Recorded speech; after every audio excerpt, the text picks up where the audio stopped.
Assalamualaikum warahmatullahi wabarakatuh. Perkenalkan, nama saya Hudaiti Urba Cahyani, NIM E1C0269, kelas 5C. Yang pertama, saya akan memaparkan mengenai pengertian psikologi sastra. Psikologi berasal dari kata psyche yang artinya pikiran, jiwa, atau ruh, serta logos berarti wacana ataupun kajian. Jadi, psikologi sastra merupakan cabang ilmu yang digunakan untuk mengkaji suatu karya sastra dari sudut pandang psikologi. Selanjutnya, hubungan psikologi dengan kesusastraan. Yang pertama yaitu menilai suatu karya sastra. Yang pertama yaitu menilai suatu karya dengan psikologi. Ilmu psikologi dapat digunakan untuk menilai suatu karya karena dapat menjelaskan proses kreatif di balik pembuatannya. Yang kedua yaitu menganalisis tokoh dalam karya sastra. Gunanya ilmu psikologi dalam karya sastra lainnya adalah untuk menganalisis tokoh-tokoh yang ada dalam suatu drama atau novel secara psikologi, karena terkadang pengarang memasukkan teori psikologi ke dalam karya dan para tokoh ciptaannya walaupun secara sadar atau tidak. Selanjutnya yaitu menganalisis jiwa pengarang.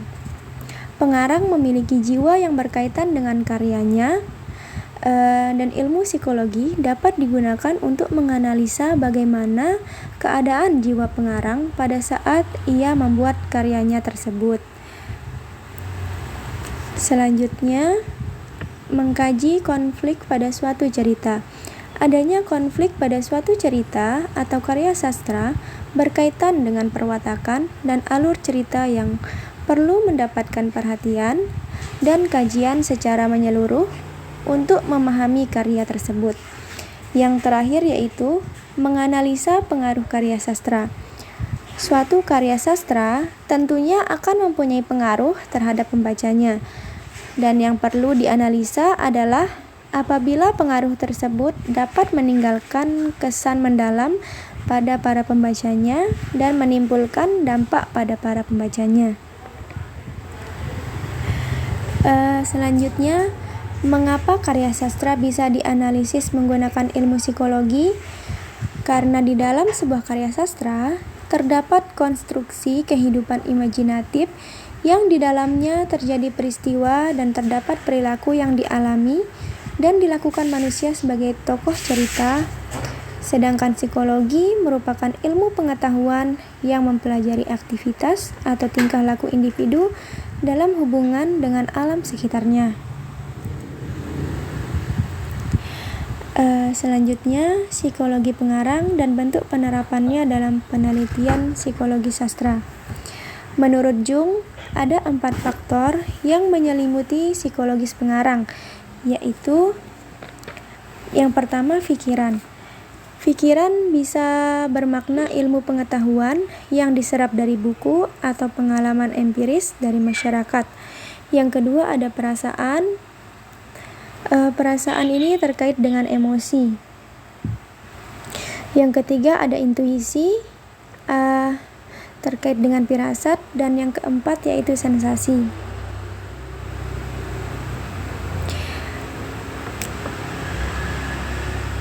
Selanjutnya, penggolongan pengarang itu kemudian dibagi lagi menjadi 2, yaitu yang pertama ekstrovert dan introvert. Ada pengarang yang menunjukkan tipe aslinya melalui tulisan-tulisannya, dan ada juga pengarang yang menampilkan antitipenya, yakni tipe pelengkap yang kontras dengan kepribadiannya. Selanjutnya, tipologi psikis pengarang. Tugas peneliti psikologi sastra hendaknya menukik sampai hal-hal pribadi. Hal tersebut dikaitkan dengan sastra yang dihasilkan. Ada penyair lirik, penyair romantik, penyair dramatik, dan penyair epik. Pengarang adalah makhluk multijiwa. Selanjutnya, psikologi pembaca dan bentuk penerapannya dalam penelitian psikologi sastra. Psikologi pembaca merupakan suatu kajian psikologi yang objek kajiannya adalah seorang pembaca. Psikologi pembaca, kemudian daya keras dan daya lunak karya sastra. Yang pertama yaitu sebagai daya keras, sastra akan mampu mengubah kehidupan pembaca secara langsung dan cepat, seperti rasa sakit hati, marah, jengkel, atau bisa tiba-tiba jatuh sakit. Yang kedua yaitu sebagai daya lunak, sastra akan merambat pelan-pelan ke daratan psikis manusia. Pengaruhnya pelan-pelan namun pasti. Bukan mustahil jika pembaca suatu saat akan berubah kiblat hidupnya. Selanjutnya, pokok-pokok teori Adler. Yang pertama yaitu prinsip rasa rendah diri atau inferiority principle. Rasa rendah diri ini muncul ketika individu ingin menyaingi kekuatan dan kemampuan orang lain. Misalnya, anak merasa diri kurang jika dibandingkan dengan orang dewasa. Karena itu, ia terdorong untuk mencapai taraf perkembangan yang lebih tinggi. Yang kedua, ada prinsip superior atau superiority principle. Superior di sini bukanlah kekuatan melebihi orang lain, melainkan usaha untuk mencapai keadaan superior dalam diri. Yang ketiga, prinsip gaya hidup atau style of life principle. Usaha individu untuk mencapai superioritas atau kesempurnaan yang diharapkan memerlukan cara tertentu. Adler menyebutkan cara tersebut sebagai gaya hidup atau style of life principle. Yang keempat, prinsip diri kreatif atau creative self principle. Dengan prinsip ini, Adler ingin menjelaskan bahwa manusia adalah seniman bagi dirinya. Yang kelima, prinsip diri yang sadar. Kesadaran menurut Adler adalah inti kepribadian individu. Menurutnya, manusia menyadari apa yang dilakukannya setiap hari dan dapat menilainya. Yang keenam, prinsip tujuan semu. Tujuan semu yang dimaksud Adler adalah pelaksanaan kekuatan tingkah laku manusia.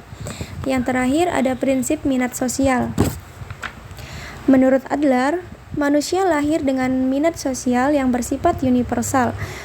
Contohnya, komunikasi dengan orang lain. Berikutnya pokok-pokok teori Sigmund. Secara umum, struktur kepribadian menurut Sigmund terbagi atas 3, yaitu yang pertama ID. ID disebut sebagai struktur batin karena berasal dari dalam diri manusia. Contohnya, ketegangan yang dirasakan oleh manusia itu sendiri. Yang kedua, ego. Ego merupakan sebuah penghubung dengan ID untuk memenuhi ketegangan yang dirasakan. Yang ketiga, superego. Superego merupakan sesuatu yang menyangkut dengan moral yang ada dalam diri seseorang. Bisa didapatkan dari pengajaran orang tuanya.